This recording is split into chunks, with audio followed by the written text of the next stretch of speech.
Il m'a dit que j'avais un beau projet, mais il fallait que je choisisse vraiment ce que je veux, c'est-à-dire soit de la restauration ou de la cuisine, ou voir les deux. Alors, j'ai très bien vécu cet entretien, ça s'est bien passé.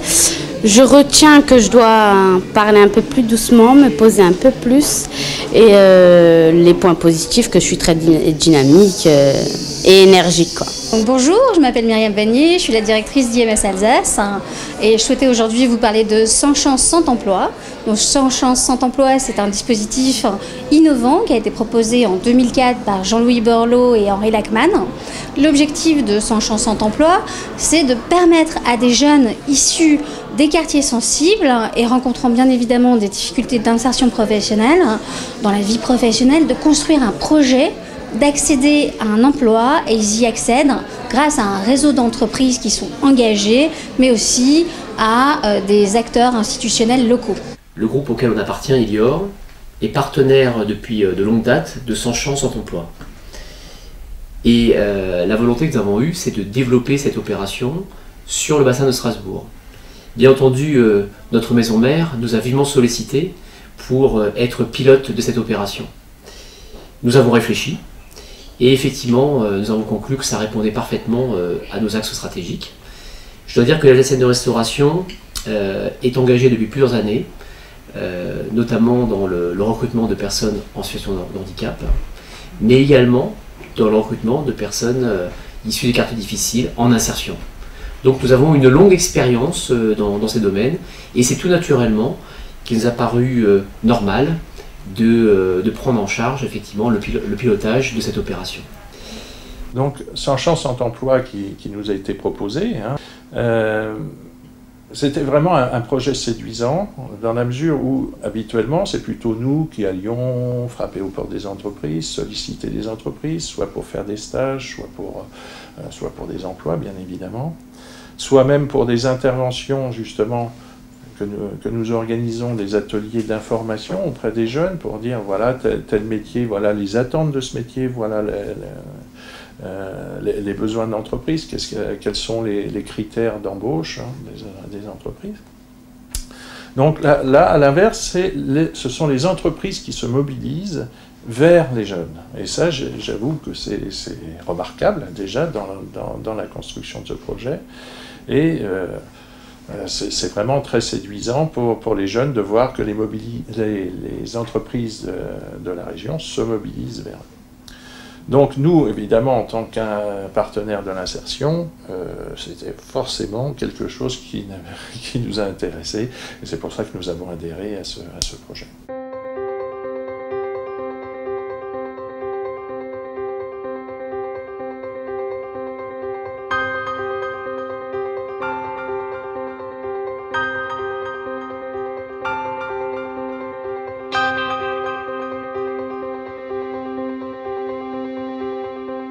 En fait, les deux personnes qu'on a rencontrées sont différentes, clairement. Très différentes. Et on va dire qu'au moins l'une des deux a une idée claire de son projet. Mais dans les deux cas, ce qui est sûr, c'est qu'il manque d'exemples concrets de ce qui a été fait pour faire aboutir le projet. Ce sont dans les deux cas plutôt des déclarations d'intention, l'une plus crédible que l'autre, on va dire, en ce qui me concerne. On sent la motivation, l'envie, mais pas forcément les justifications derrière. Il y a du positif et du négatif, il y a de la motivation incontestablement. Après, il y a parfois un contexte social et une histoire de vie un petit peu compliquée qui rend aussi l'accès à l'emploi un peu problématique. Donc il y aura certainement des parcours à personnaliser, je pense. Sur les deux personnes, alors il y en a une, la première, qui me semble effectivement, la situation est ça va être très difficile. Ça, je le sens. Par contre, la deuxième, bonne motivation, bon parcours déjà intéressant, malgré le contexte peut-être social, mais en même temps, déjà une ouverture vers l'entreprise et sa personnalité et puis son langage, son discours devrait quand même lui permettre de trouver un job.